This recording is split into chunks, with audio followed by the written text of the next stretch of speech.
আসসালামু আলাইকুম ভাই। ওয়ালাইকুম আসসালাম। ভাই ভালো আছেন? আলহামদুলিল্লাহ। বলেন ভাই। ভাই এখন তো কুলের সিজন শেষ, জি, তো এই কুল গাছ নতুন করে আবার কিভাবে তৈরি করা যায়? তৈরি করা আপনার যেহেতু সিজন এখন শেষ আর গাছ তো আছে যা আছে, কিন্তু একবার বছর আপনার বৃষ্টির চাপ ছিল অধিকাংশ। আসলে সব থেকে বড় কথা হলো যে জমিতে আপনি কুল চাষ করবেন বা আমরা করব, জমিটা একটু উঁচু হওয়া লাগবে বা যাতে নিচে ঘাস এটা না জন্মায়। এই মূলত কারণ হলো জমিটা ভালো হওয়া লাগবে বা উঁচু হওয়া লাগবে। যাই হোক, এখন এই জমিটা একটু নিচু, যে কারণে পানি হয়েছিল, পানির কারণে গাছটা ঠিকভাবে বেড়ে উঠতে পারেনি। আর গাছের এই যে দেখতেছেন একটু হাসা হাসা মতো ভাব, তারপরেও হয়েছিল আর কি।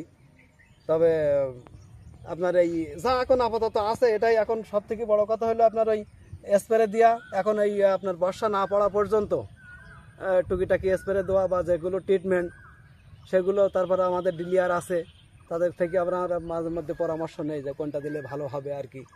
আবার নিজেদের মানে ব্যক্তিগতভাবে আমরা কিছু স্প্রে করি। যাই হোক, এখন এইভাবে গড়ি তুলতে হবে। এবার বর্ষা পড়লে আপনার মনে করেন এই যা আছে যে অবস্থায় আছে, মানে এগুলো পানির কারণে এখন আপাতত এই গাছগুলো এই যে দেখতেছেন লাল লাল মতো ভাব। আবার আপনার মনে করেন অনেক সময় ওই যে আপনার শোকাটা পোকা, তারপরে আপনার ওই যে পাতা খাওয়া পোকা, মাজরা পোকা অনেক সময় লাগে। এগুলো এই যে পাতা আপনার এই যে ফুটো ফুটো করে, এগুলো স্প্রে দিছি আর কি। আবার দেবো দু একদিনের ভেতরে দেবো। এই যে দেখতেছেন এই যে ফুটো ফুটো, এগুলো আপনার দেখা লাগবে বা এইভাবে সেইভাবে ট্রিটমেন্ট দেওয়া লাগবে। এই মনে করেন এই যে পাতাগুলো এই আপনার পোকায় দেখেন খাই এই যে এইসব এই করে দিয়েছে। যাই হোক, এগুলো দেওয়ার পরে মনে করেন মরে গেছে এই ওই পোকাগুলো। যাই হোক, এইভাবে ট্রিটমেন্ট দিয়ে বর্ষা না পড়া পর্যন্ত, পানি না হওয়া পর্যন্ত এইভাবে আমাদের টুকিটাকি ট্রিটমেন্ট চালানো লাগবে। তারপরে বর্ষা পড়লে গাছগুলো ফাইনভাবে তৈরি হবে, পরিপূর্ণ হয়ে যাবে। দেওয়ার পরে আপনার এইগুলো যে জঙ্গলি মতো হয়ে গেছে, এগুলো যেগুলো ডাল রাখার দরকার আর কি, সেগুলো রেখে বাদ বাকিগুলো সেটি দিতে হবে।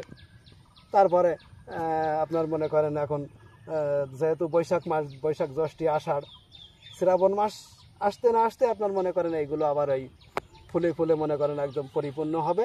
তারপরে আল্লাহ দিলে যদি হয় আগামীতে আরও ভালো হবে। আর সব থেকে হলো চেষ্টা আর কি, আর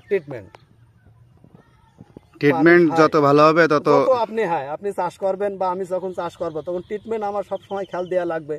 গাছের যেন সতেজ থাকে, কোনো পোকা না লাগে বা কোনো মাজা অনেক সময় পাতা এই সময় কোচলা মেরে যায়, মানে বর্ষার অভাব তো। এগুলো বর্ষার সময় বেশি গাছগুলো পরিপূর্ণভাবে মনে করেন আপনার তৈরি হয়। তো এগুলো নজর রাখতে হবে। হ্যাঁ, আমাদের চেষ্টা করতে হবে বা নজর দেখতে হবে এইভাবে। আচ্ছা ভাই, যদি কুল গাছ সম্পর্কে আপনার কাছ থেকে কেউ তথ্য নিতে চাই, তো আপনার সাথে যোগাযোগ করবে কিভাবে?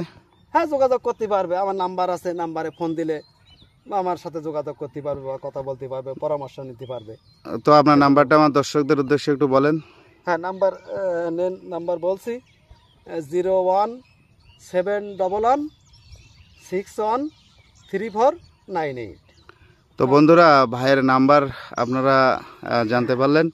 আর কুল গাছ সম্পর্কে যদি কারোর পরামর্শ লাগে অবশ্যই ভাইয়ের সাথে যোগাযোগ করতে পারবেন, কিংবা আমার সর্দার আলিম পেজ, সর্দার আলিম ইউটিউব চ্যানেলের সাথে আপনারা ভিডিওটা পাবেন। আর এখানে কমেন্টে জানাবেন, আমরা ভাইয়ের কাছ থেকে তথ্য নিয়ে আপনাদেরকে জানাবো। আর ভাই তো তার নাম্বার দিয়েই দিছে। তো আপনারা যারা সুন্দরভাবে কুল চাষ করতে চান মনের মতো করে, তারা ভাই একজন অভিজ্ঞ কৃষক, ভাইয়ের সাথে যোগাযোগ করতে পারেন। তো সবাই সর্দার আলিম পেজ, সর্দার আলিম ইউটিউব চ্যানেলের সাথেই থাকবেন। সবাইকে অসংখ্য ধন্যবাদ।